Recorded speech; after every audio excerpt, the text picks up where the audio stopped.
नमस्कार। संकल्प technical classes में आप सभी का स्वागत है। आज हम आपके लिए लेके आए हैं इस वीडियो में नया चैप्टर और उस नए चैप्टर का नाम होगा घरेलू वैद्युतिक उपकरण। घरेलू वैद्युतिक उपकरण यानी कि घरों के अंदर अपन जो भी घरेलू वैद्युतिक उपकरण काम में लेते हैं उन घरेलू वैद्युतिक उपकरणों के बारे में आज हम चर्चा करेंगे। और दोस्तों, इससे पहले वाले वीडियो के अंदर अपन ने ट्रांसफार्मर का जो चैप्टर था उसको कंप्लीट किया था। आज उस ट्रांसफार्मर के चैप्टर का नेक्स्ट चैप्टर होगा अपना घरेलू वैद्युतिक उपकरण। और इसमें से भी कई क्वेश्चंस पूछे जाते हैं भाई कि ये कैसे काम करता है, ये उपकरण, इस उपकरण के जो खराब होने से कौन सा इंस्ट्रूमेंट इसका बदलना चाहिए, कौन सा रिपेयर करना चाहिए, ये रिपेयर करने वाला भाग नहीं होता है, इसकी बॉडी के अंदर जो इंस्ट्रूमेंट लगे होते हैं उनके कौन कौन से नाम होते हैं, इन सभी के बारे में हमें पता लगाना होगा। ठीक है, हम पढ़ेंगे आज वैद्युतिक ऊर्जा से संबंधित। ठीक है, तो देखो हमारे पास आता है वैद्युतिक ऊर्जा। तो दोस्तों, वैद्युतिक ऊर्जा होती क्या है? यानी कि विद्युत जो हमारे पास होती है दोस्तों, विद्युत को अपन स्पष्ट रूप से नहीं देख सकते हैं, इसको अपन अनुभव कर सकते हैं, इसको अपन महसूस कर सकते हैं। जिस प्रकार से हम इस बल्ब में विद्युत सप्लाई देते हैं और विद्युत सप्लाई देने के बाद क्या होता है दोस्तों, ये बल्ब क्या हो जाता है ना, प्रदीप्त होता है और प्रकाश देना प्रारंभ कर देता है। प्रकाश देने से हमें पता चल जाएगा कि हमारे जो मकानों के अंदर लाइट है वो आ चुकी है। ठीक है, अगर बल्ब नहीं जला तो क्या हो जाएगा, विद्युत सप्लाई नहीं आई हुई है। ठीक है, अगर हमारे पास ये वाला तार है, इस तार को विद्युत सप्लाई से संयोजित अपन ने कर दिया है। अब हम इसमें देखकर पता लगा सकते हैं क्या कि इसमें विद्युत का प्रवाह हो रहा है या नहीं हो रहा है? भाई बताओ। नहीं लगा सकते, इसमें पता नहीं लगा सकते, बिल्कुल नहीं लगा सकते। हाँ, अपन लगा सकते हैं, इसको हाथ लगा के बिल्कुल पता लगा सकते हैं, लेकिन ये हमारे जो नियमावली के अनुसार क्या होगा, खतरनाक साबित भी हो सकता है। इसलिए हम यहाँ पे कोई भी वैद्युतिक उपकरण लगाकर हम इसको चेक कर सकते हैं कि हमारी जो विद्युत सप्लाई है वो आ रखी है या नहीं आ रखी है। ठीक है, तो दोस्तों इसी चैप्टर को आगे की ओर बढ़ाते हुए हम इसका जो फर्स्ट हेडिंग डालेंगे वो होगी हमारी सामान्य घरेलू वैद्युतिक उपकरणों के सिद्धांत।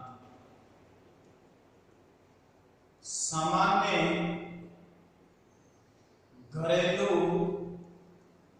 वैद्युतिक उपकरणों के सिद्धांत।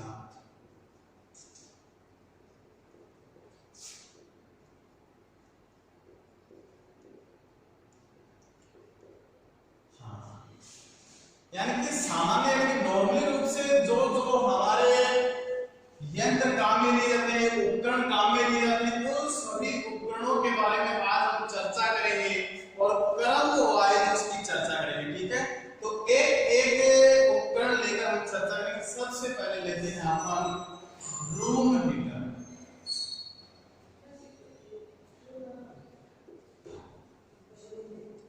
दोस्तों, नवंबर दिसंबर माह के हमारा जो टेम्परेचर वो इतना डाउन हो जाता है कि बर्फ भी जल्दी शुरू हो जाती है। उस अवस्था में रूम का टेम्परेचर है उसको नॉर्मल टेम्परेचर के तुल्य लाने के लिए अपन किसका प्रयोग करते हैं, रूम हीटर का प्रयोग करते हैं। तो नवंबर दिसंबर मास में आपने सभी ने देखा होगा भाई ये रूम हीटर होता है, ऐसा रूम हीटर होता है, ये इस प्रकार से गर्म हवा देता है, ये इस प्रकार का होता है, ये 2 रोड वाला है, ये 1 रोड वाला है, ये 1000 वाट का है, ये 2000 वाट का है।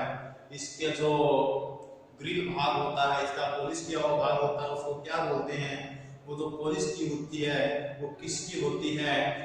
जो इसमें तापक तंतु होता है, जो इसका फिलामेंट बना होता है वो कौन सी धातु का बना होता है, किसके ऊपर उसको लपेटा जाता है, इसकी बॉडी किसकी बनी होती है, इसके जो संयोजक सिरे होते हैं वो किसके बने होते हैं, इन सभी के बारे में अपन चर्चा करेंगे। ठीक है, तो दोस्तों रूम हीटर हमारे पास दो प्रकार के होते हैं, तो लिखो रूम हीटर निम्न दो प्रकार के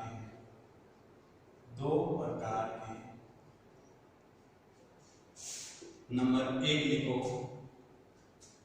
रोड प्रकार का रूम हीटर, रोड प्रकार का रूम हीटर, और दूसरा होता है बाउल प्रकार का, या अपन बोल सकते हैं उसको बाउल भी बोल सकते हैं। कई किताबों में बाउल मिल जाता है, कई किताबों में बाउल भी मिल सकता है। ठीक है, बाउल प्रकार का रूम। अब सबसे पहले आप रट डालो रोड प्रकार का रूम हीटर, रोड प्रकार का रूम हीटर, यानी कि रोड प्रकार का रूम हीटर क्या है? देखो दोस्तों, ये जितने भी हीटर होते हैं ये उष्मीय प्रभाव पे क्या करते हैं, अपना काम करते हैं। यानी कि ये विद्युत सप्लाई को लेते हैं, विद्युत सप्लाई को लेने के बाद क्या उत्पन्न करते हैं, ऊष्मा उत्पन्न करते हैं। क्या उत्पन्न करते हैं, उत्सर्जन ये जो करते हैं, किसका करते हैं, ऊष्मा का करते हैं। ठीक है, तो किस सिद्धांत पे काम करते हैं, उसमें सिद्धांत। तो फर्स्ट पॉइंट इसमें लिखो, यह विद्युत धारा के उसमें प्रभाव पर कार्य करता है, यह विद्युत धारा के उसमें प्रभाव पर कार्य करता है। इसी में नंबर 2 पॉइंट आप लिखो, इसका हीटिंग एलिमेंट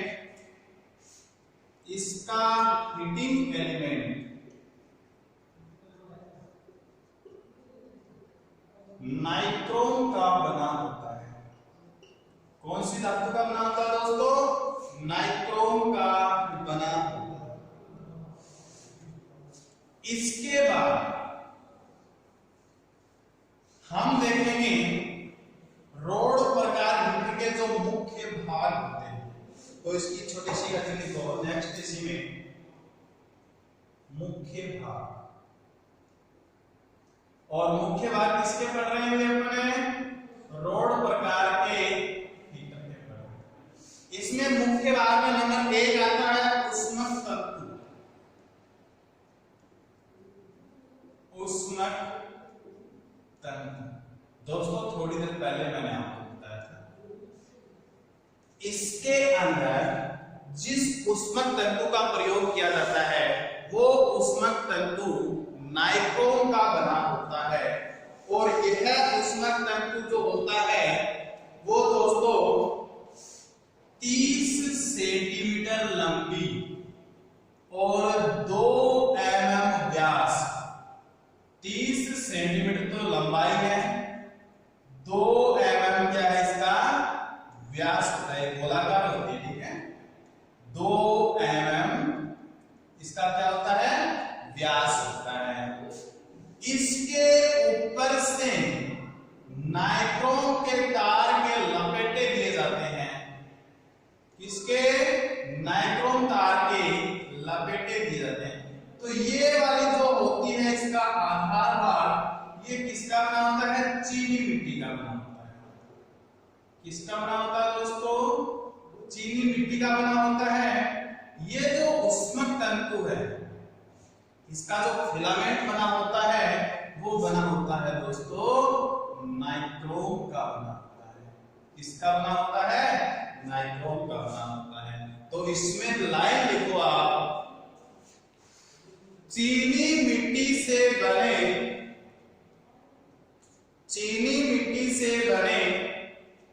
लगभग 30 सेंटीमीटर लंबे, चीनी मिट्टी से बने लगभग 30 सेंटीमीटर लंबे तथा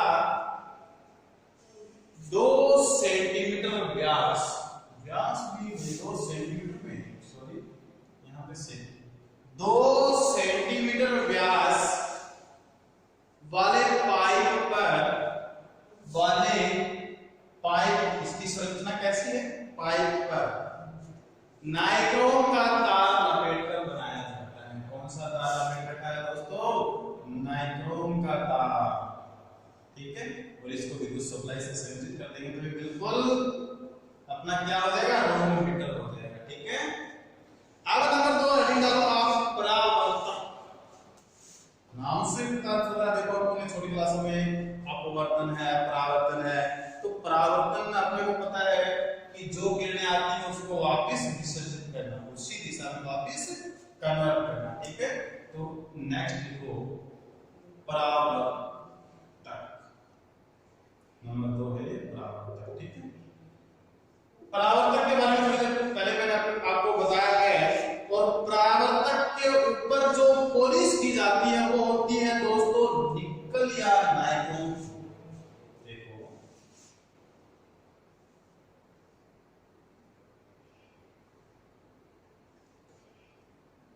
यहां पे जो पॉलिश की जाती है, ये यहां पे क्या होती है? चीनी मिट्टी का बना होता है। इसमें नाइक्रोम की ये इस प्रकार से होती है इसकी संरचना कुछ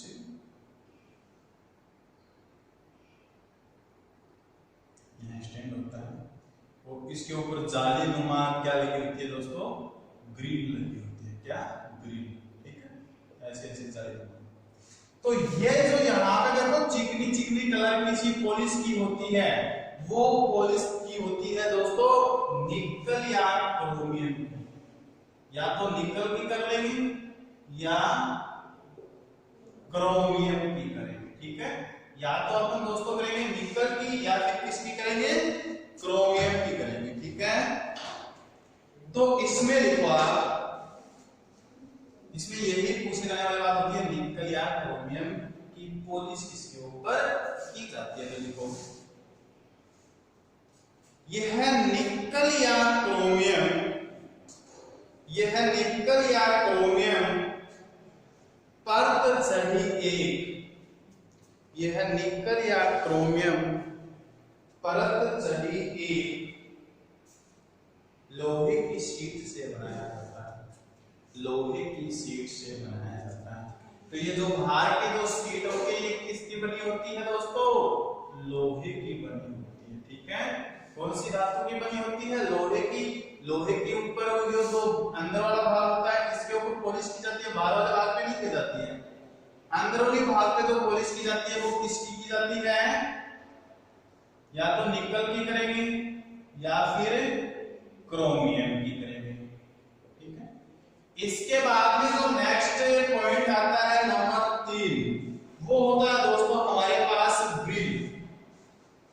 और ग्रिल तो सभी को पता है, यानी कि अपन जब इस पर हीटिंग उष्मा ले रहे हैं उस वक्त अपना कोई हाथ अंदर की तरफ ना चला जाए, या कोई कपड़ा वपड़ा है और वो इसको ऊपर ना डायरेक्ट इसके जो एलिमेंट है, तत्व है, इससे डायरेक्ट संपर्क में ना आ जाए, इसलिए इसके ऊपर एक ग्रिल लगाते हैं। क्या लगाते हैं? इस प्रकार की लगी होती है ना, हमारे ईंटों के ऊपर भी लगी होती है, तो ये ग्रिल लगी होती है दोस्तों। ठीक है, इस प्रकार की। तो ये जो ग्रिल लगी होती है, ये ग्रिल लोहे की एक जाली नुमा होती है। ठीक है, लोहे की बनी होती है और इसकी संरचना जैसी होती है? जाली नुमा संरचना होती है। तो इसमें देखो ग्रिल के अंदर जब लोहे की बनी जाली होती है, सॉरी, यह लोहे की बनी जाली होती है, यह लोहे की बनी जाली होती है जिसको परावर्तक के ऊपर कसा जाता है। ये जो परावर्तक है ना अपने पास, ये वाला परावर्तक, इस परावर्तक के ऊपर इस ग्रिल को पेचों की सहायता से या बोल्टों की सहायता से कसा जाता है। ठीक है, जिसको परावर्तक पर कसा जाता है। अब हमारा जो आता है नेक्स्ट, इसी के अंदर 4 नंबर पॉइंट, वो होता है दोस्तों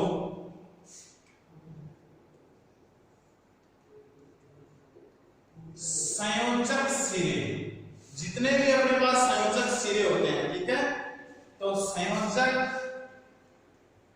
लीड तथा संयोजक। देखो ये अपने पास हीटिंग एलिमेंट बन रहा है, ये इसके दो तार बाहर की तरफ आ रहे हैं, आए हुए हैं। यहां पे अपन ने कोई भी सॉकेट लगा दिया, ठीक है। अब इस संयोजक बिंदुओं को विद्युत सप्लाई से संयोजित करते या करने के लिए अपन किसका प्रयोग करेंगे? एक तो लीड लगी होगी इसमें, और लीड के साथ क्या लगा होगा? प्लग टॉप लगा होगा, ठीक है। इस प्रकार से लगा होता है, ये ऊपर की ओर होते हैं इस प्रकार से, और ये कुछ थोड़ा सा मोटा होता है, ठीक है। तो देखो यानी कि ऊष्मक तंतु के सिरों से अब ये जो होता है अपने पास यहां से लेकर यहां तक का, ये तो हो जाएगा अपने पास, ये यहां पे लगाएंगे वो तो हो जाएगा प्लग, ये हो जाएगा प्लग टॉप, प्लग टॉप। और जो ये वाली लीड होती है, ये होती है लीड भाग इसका। अब यहां इसको यहां से लेकर यहां तक जो कॉपर का नग्न तार लेके आते हैं, कॉपर का नंगा तार जो यहां से यहां तक लेके आते हैं, वो होते हैं दोस्तों क्या? संयोजक लीड और संयोजक, ठीक है। यानी कि संयोजक तो वो हो गए ये जो वाले नंगे तार आ रहे हैं, और संयोजक लीड कौन सी होगी? ये वाली टोटल जो है क्या है अपने पास? संयोजक लीड होगी, जिसमें होगा प्लग लीड प्लग टॉप, ठीक है। तो इसमें लिखो आप ऊष्मक तंतु के सिरों से, ऊष्मक तंतु के सिरों से नंगे अब मोटे तांबे के तार, नंगे मोटे तांबे के तार संयोजक तक संयोजित किए जाते हैं, संयोजक तक संयोजित किए जाते हैं। अब हम देखो मोस्टली स्विच का यूज तो हर जगह करते हैं, तो स्विच के बारे में तो इतना सब पता ही है। तो स्विच जो है ये जो होता है ये ऑन ऑफ के काम, ठीक है। अगर इसको ऑन कर देंगे तो इसमें विद्युत सप्लाई चालू हो जाएगी, और चालू होने के बाद में ये अपना काम करना शुरू कर देता है। इसको अगर ऑफ कर देंगे तो इसमें विद्युत सप्लाई बंद हो जाएगी, और जैसे विद्युत सप्लाई बंद होगी ये अपना काम करना बंद कर देगा, ठीक है। तो इसमें लिखो इसका उपयोग तंतु को, इसका उपयोग तंतु को, तंतु कौन सा है? ये वाला, और किसका बना होता है? नाइट्रोन का। इसका उपयोग तंतु को ऑन तथा ऑफ करने के लिए किया जाता है, इसका उपयोग तंतु को ऑन तथा ऑफ करने के लिए किया जाता है। नेक्स्ट है अपने पास प्लग, प्लग टॉप, ठीक है। मैग्नेट्स जो भी लिखना चाहूंगा, प्लग टॉप एंड मैग्नेट। तो प्लग टॉप आपको थोड़ी देर पहले मैंने आपको बताया था, ये वाला है प्लग टॉप, और ये वाली जो जाती है होती है मैग्नेट्स, ठीक है। तो इसमें लिखो संयोजक के सिरों को, इनको जो मोटे तार से बने हुए हैं ना, कॉपर के मोटे तार से, इसमें लिखो संयोजक सिरों को सप्लाई से जोड़ने के लिए, संयोजक सिरों को सप्लाई से जोड़ने के लिए मेंस लीड तथा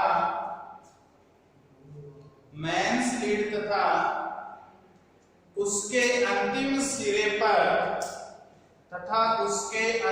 सिरे पर प्लग टॉप लगा होता है, और प्लग टॉप को अपने 5 पिन सॉकेट के अंदर, ये 5 पिन सॉकेट है तो 5 पिन सॉकेट के अंदर डाल देंगे, ठीक है। प्लग टॉप एंड मैग्नेट्स के बारे में पढ़ लिया अपन ने। अब बारी आती है जो 2 नंबर का हमारे पास है बाउल प्रकार, ठीक है।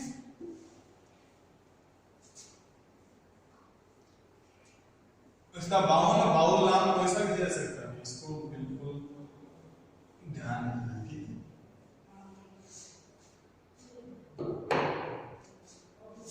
नंबर 2 का जो था हमारे पास वो था बाउल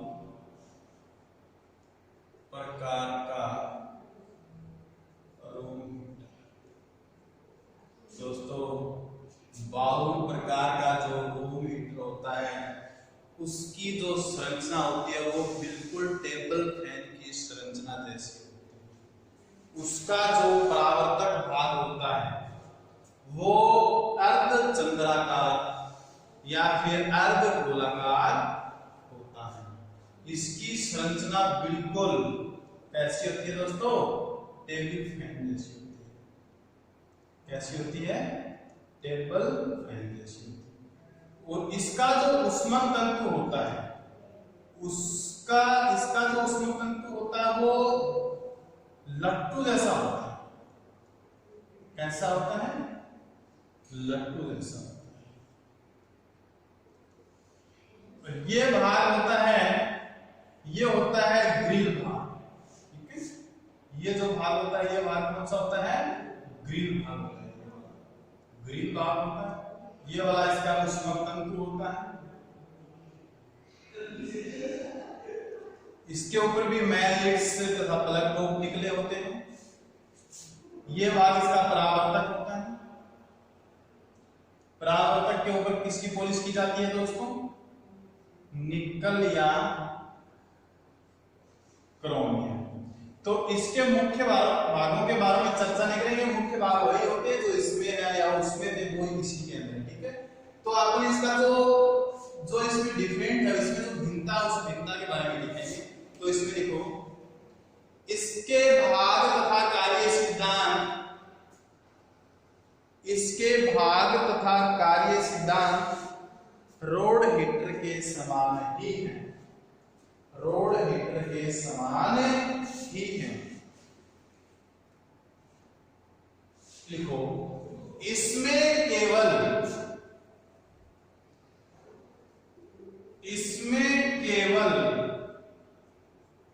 एक ही तंतु प्रयोग किया जा सकता है।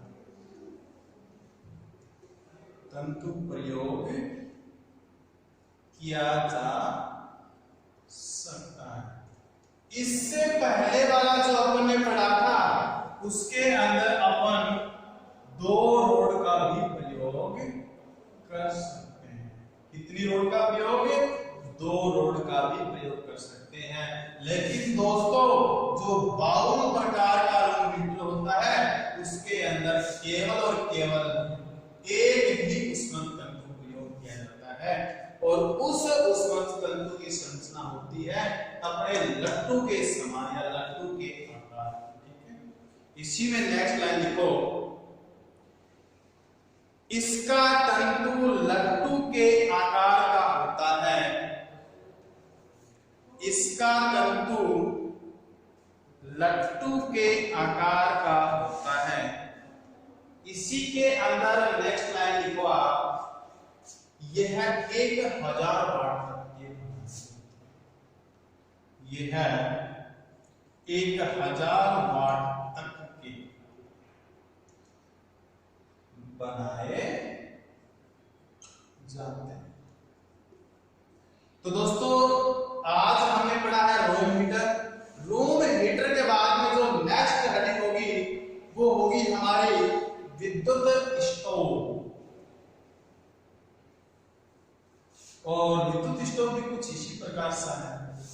इसकी जो प्लेट होती है वो थोड़ी सी अलग है, बाकी काम तो वो भी उष्मा ही देगा, ठीक है।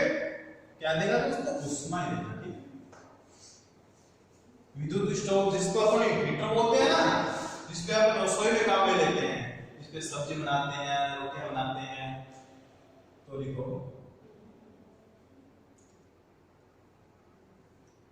विद्युत स्टोव नहीं अगला विद्युत स्टोव जन आप बोला ना स्टोव पे तो स्टोव भी कई प्रकार का है करता अपने किरासन तेल वाला स्टोव है कर दो और अलग-अलग प्रकार का स्टोव किरासन तेल में कई वैरायटी है लेकिन अपन क्या पढ़ेंगे विद्युत स्टोव यानी कि विद्युत के द्वारा चलने वाला स्टोव विद्युत स्टोव कहलाता है। किसके द्वारा चलता है? विद्युत के द्वारा। विद्युत के द्वारा देखो अपन देखो कई बार देखते हैं कि एक तो बाहर इसके लोहे की बॉडी होती है, ठीक है, इसकी बॉडी बनी होती है, लोहे की बॉडी बनी होती है, इसके अंदर एक गोलाकार चीनी मिट्टी की बनी क्या होती है? प्लेट बनी होती है और इस प्लेट के अंदर इस प्रकार के अपन एक स्प्रिंग डालते हैं और ये स्प्रिंग ही इसका क्या होता है? हीटिंग एलिमेंट होता है। हीटिंग एलिमेंट होता है। ये भाग अपन इसकी जो बॉडी होती है वो लोहे की भी बनी हो सकती है या सीमेंट की भी इसको बना सकते हैं या अन्य अचलक धातुएं होती हैं उनका भी अपन बना सकते हैं, लेकिन उसकी जो टेम्परेचर सहन क्षमता है, टेम्परेचर सहन क्षमता वो अधिक होनी चाहिए, ठीक है। इस प्रकार का जो हीटर होता है इसको हम रसोई घरों में ज्यादा यूजफुल लेते हैं इसको और यह भी उस भी सिद्धांत पर ही कार्य करता है, ठीक है। तो विद्युत स्टोव के बारे में कुछ महत्वपूर्ण लाइन है उसको लिखो आप, लिखो इसका उपयोग रसोई घरों में, इसका उपयोग रसोई घरों में खाना पकाने के लिए किया जाता है, खाना पकाने के लिए किया जाता है। लिखो यह भी ऊष्मीय सिद्धांत पर कार्य करता है, यह भी ऊष्मीय सिद्धांत पर कार्य करता है। तो कुछ इसके भी भाग देख लेते हैं अपन, तो एक दो भाग के बारे में थोड़ी डिटेल दिखा देंगे और जो अपने को पता है उसके बारे में डिटेल दिखाने की कोई आवश्यकता नहीं है। तो नेक्स्ट इसमें छोटी सी हेडिंग डालो मुख्य भाग, मुख्य भाग और मुख्य भाग में नंबर 1 डालो आप हीटर प्लेट, क्योंकि हीटर प्लेट अपन ने पिछले वाले में भी पढ़ी थी क्योंकि उसमें थी नहीं तो कैसे पढ़ेंगे, इसमें पढ़ेंगे दोस्तों अपन हीटर प्लेट। दोस्तों जो इसकी हीटर प्लेट होती है वो किसकी बनी होती है? चीनी मिट्टी की बनी होती है, चीनी मिट्टी की बनी होती है, चीनी मिट्टी की बनी होती है। इसकी जो प्लेट है वो दोस्तों किसकी बनी होती है? चीनी मिट्टी की बनी होती है। इसका जो व्यास होता है वो होता है दोस्तों,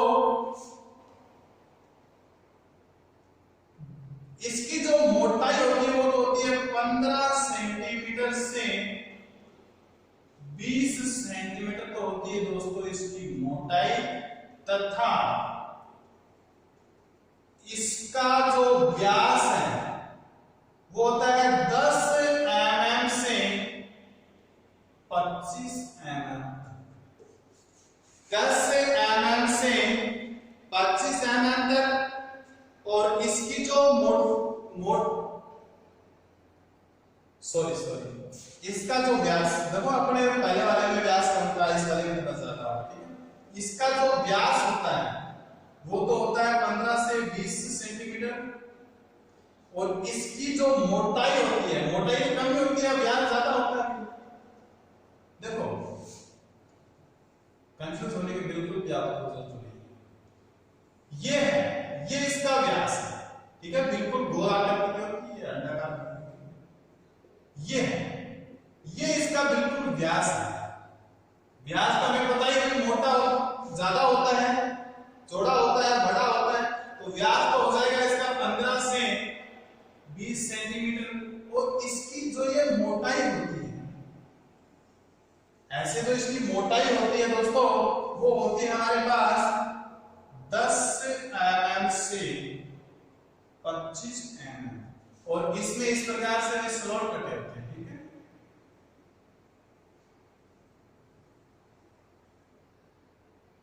इस प्रकार से स्लॉट कटे। अब तो डायग्राम बनाने के बाद में तो आपको शायद सभी को पता होगा। और इसी के अंदर अपन जो हीटिंग एलिमेंट है ये इसको अपन इसमें लगाते हैं, इसी प्रकार से होती है ना, इसी प्रकार से। ये होती है इसकी जो हीटर की जो प्लेट होती है, ठीक है। तो आप इसके बारे में आप लिखो। और इसको जो टेम्परेचर सहन क्षमता होती है वो 900 डिग्री सेंटीग्रेड तक ये काम कर सकता है, ठीक है। तो लिखो इसमें हेडिंग डालो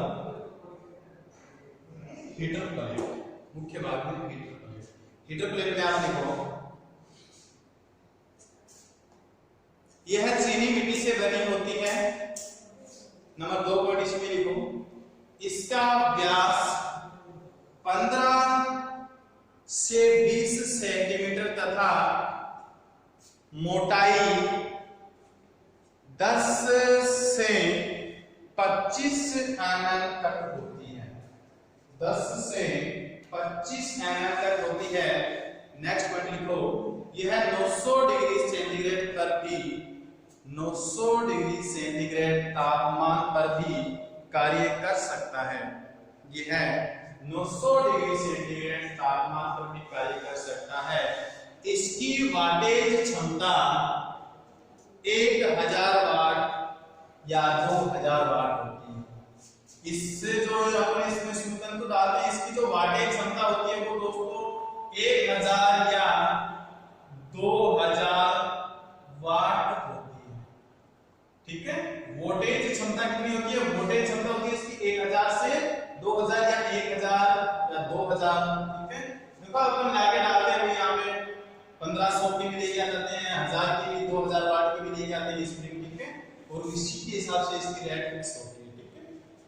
इसमें अन्य भाग होते हैं जिसके बारे में हमने थोड़ी देर पहले भी चर्चा कर ली है, तो उसके बारे में तो संक्षिप्त टिप्पणी देने की कोई आवश्यकता नहीं है।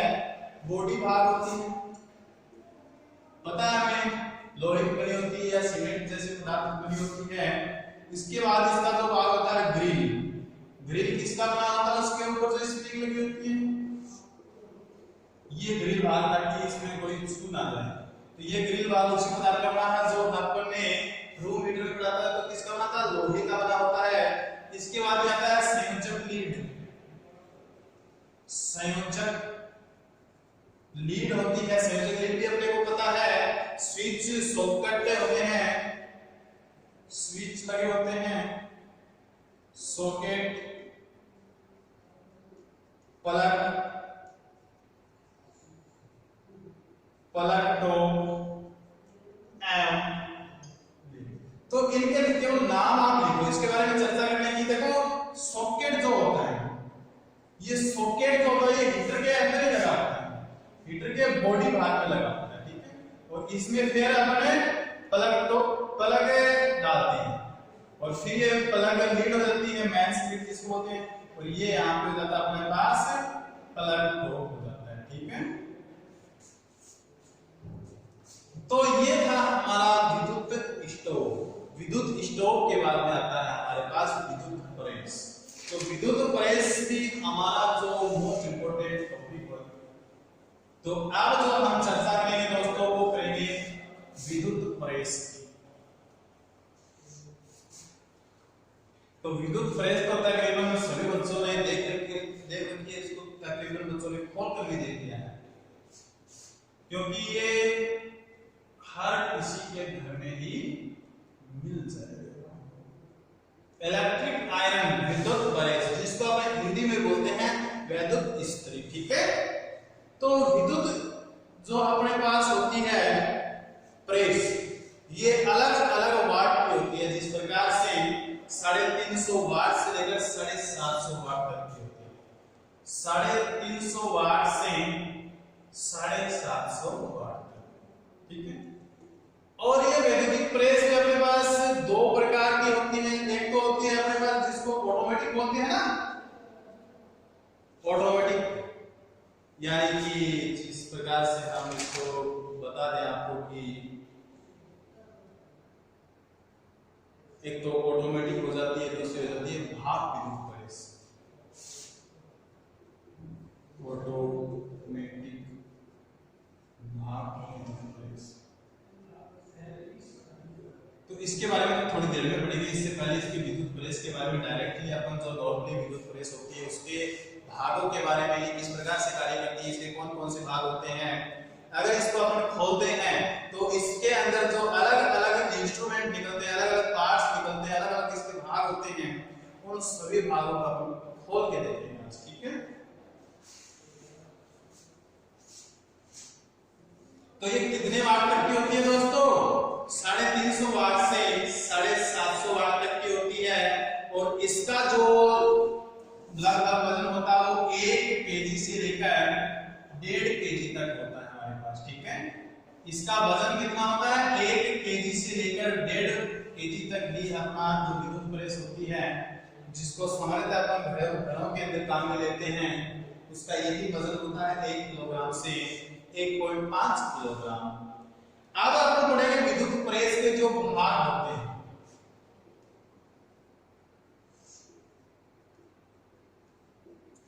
तो विद्युत प्रेस के भाग पढ़ने से पहले आप ये 2 लाइन लिखो। अडिका विद्युत प्रेस, इलेक्ट्रिक आयरन, इसमें लिखो फर्स्ट लाइन, सामान्यतः घरेलू उपयोग में, सामान्यतः घरेलू उपयोग में 350 वाट से 750 वाट तक की क्षमता तथा 350 वाट से 750 वाट तक की क्षमता तथा 1 किलोग्राम से 1.5 किलोग्राम वजन की विद्युत स्त्री काम में लेते हैं या विद्युत प्रेस काम में लेते हैं। इसके बाद देखो विद्युत प्रेस के भाग। इसमें सबसे पहले पढ़ेंगे सोल प्लेट।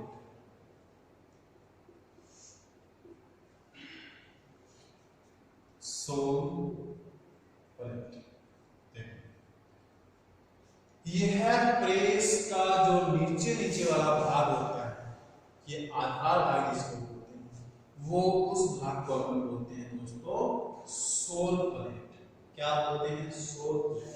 और उसका जो नीचे का भाग होता है उस पे क्या की जाती है? पॉलिश की जाती है, ठीक है। और ये जो भाग बना होता है ये कुछ त्रिभुजाकार का सा बना होता है, कुछ इस प्रकार से। ये इसका जो भाग होता है ये कुछ इस प्रकार से बना होता है, और ये जो बना होता है वो बना होता है माइल्ड स्टील का।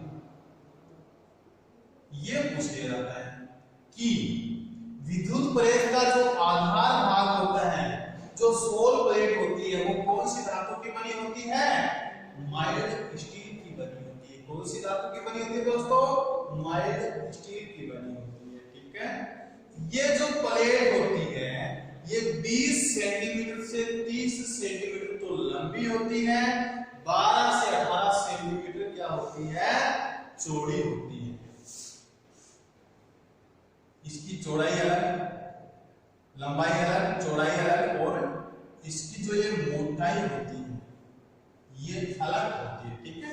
तो इसकी जो ये लंबाई होती है दोस्तों, ये तो होती है हमारे पास 20 से 30, ये होती है 12 से सेंटीमीटर में, ठीक है ना। ये 20 से 30 सेंटीमीटर है, ये 12 से 18 सेंटीमीटर है, 10 से 15 mm जो इसकी मोटाई है, 10 से 15 mm, ये mm में होती है, ठीक है। तो ये होती है हमारे पास सोल प्लेट, ठीक है। और ये है ही जो होता है ये आधार भाग भी इसी को बोलते हैं, जिसको अपन कपड़े के ऊपर रखते हैं या चलाते हैं या उसको जो प्रेस अपन जो करते हैं, ठीक है। तो देखो इसमें हेडिंग डालो विद्युत प्रेस के भाग, उसमें नंबर 1 पॉइंट डालो सोल प्लेट, और सोल प्लेट में नंबर 1 पॉइंट लिखो आप। यह त्रिभुजाकार प्लेट होती है, यह त्रिभुजाकार प्लेट होती है जो माइल्ड स्टील की बनी होती है, जो माइल्ड स्टील की की बनी होती है। इसी में सेकंड लाइन लिखो, यह प्लेट 20 से 30 सेंटीमीटर लंबी, यह प्लेट 20 से 30 सेंटीमीटर लंबी तथा 12 से 18 सेंटीमीटर चौड़ी, 12 से 18 सेंटीमीटर चौड़ी व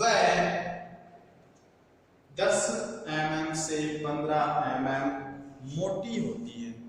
10 mm से 15 mm मोटी होती है। इसी में तीसरी लाइन लिखो आप, यह प्रेस का आधार भाग होता है। यह प्रेस का कौन सा भाग होता है दोस्तों? आधार भाग होता है। तो इसी में नंबर 2 पॉइंट लिखो आप, ऊष्मक तंतु। ऊष्मक तंतु देखो, जो इसका मेन भाग होता है, जो प्रेस के अंदर बार बार जो जल जाता है, वही भाग होता है इसका ऊष्मक तंतु। ऊष्मक तंतु क्या होती है? यह आवरण के त्रिभुजाकार टुकड़ों पर चपटे नायलॉन तार को लपेट कर बनाया जाता है। देखो अपन पीछे तो काम ले रहे हैं, वो तो गोलाकार तार काम में ले रहे हैं, लेकिन इसकी संरचना कुछ इस प्रकार से होती है।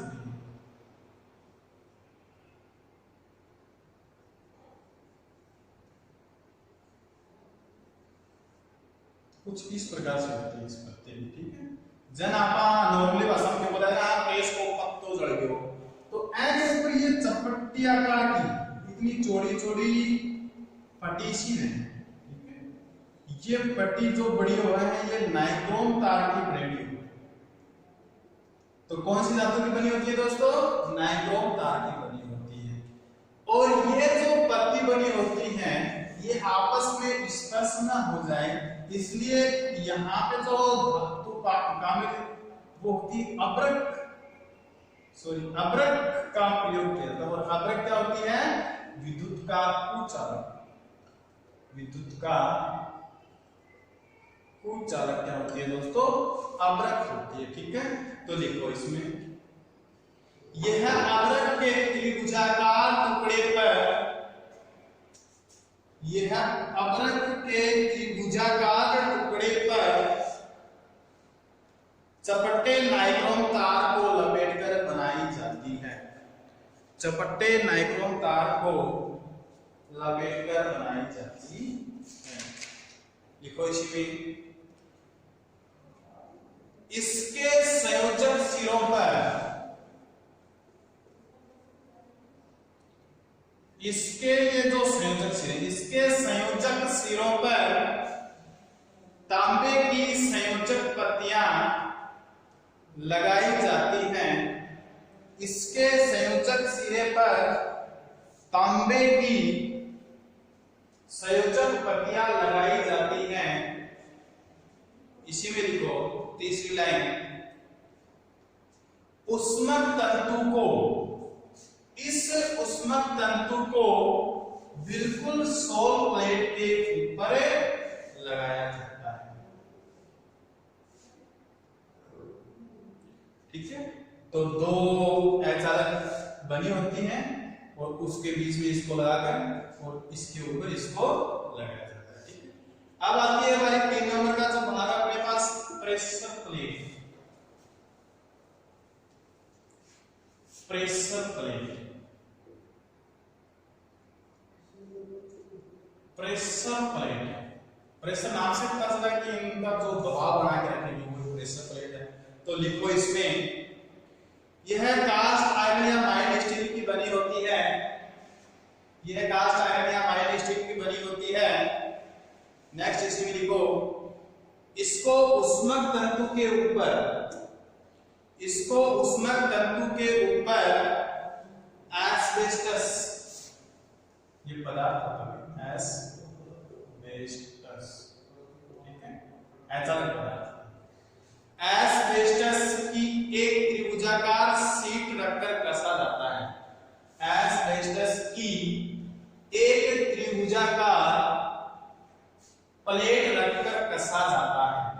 जे आधार के ऊपर आप यो लेके रखना, ए के ऊपर जो एस्बेस्टस है, ए को त्रिभुजाकार जो प्लेट वहां लाके आगे ऊपर रखा है वो भी कैसे है, ठीक है।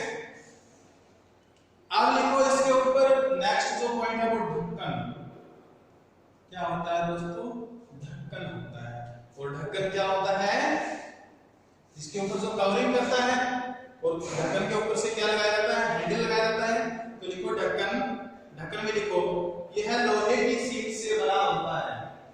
ढक्कन लिखो यह लोहे की सीट से बना होता है। यह है लोहे की सीट से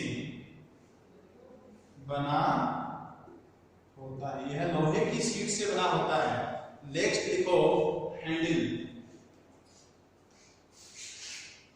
हैंडल और हैंडल देखो भाई, इसमें सभी को पता है कि ये अचालक धातु अचालक पदार्थ का बना होता है, जैसे लकड़ी है, प्लास्टिक है, जैसे भी, ठीक है।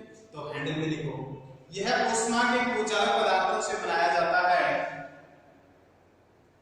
और ऊष्मा को भी होना चाहिए और सारे विद्युत को भी कुचालक होना चाहिए, ठीक है।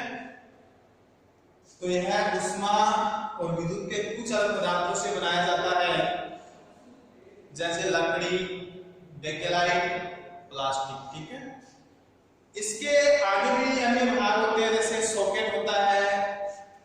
सॉकेट सभी को पता है, प्रेस में लगा होता है, उसमें लीड डाली जाती है, सॉकेट भाग होता है।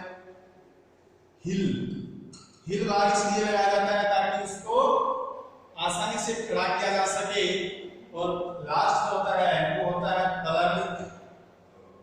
प्लग टॉप, और जो मेंस लीड होती है, ठीक है, मेंस लीड होती है। ये सभी भाग होते हैं। तो दोस्तों आज के लिए इतना ही काफी है। नेक्स्ट लेके आएंगे जो अपना नेक्स्ट क्लास लेके आएंगे, इसमें लेके आएंगे इसके आगे का भाग, जो प्रेस कितने प्रकार के होते हैं उसके बारे में अपन चर्चा करेंगे। आज के लिए इतना काफी दोस्तों, ओके, धन्यवाद।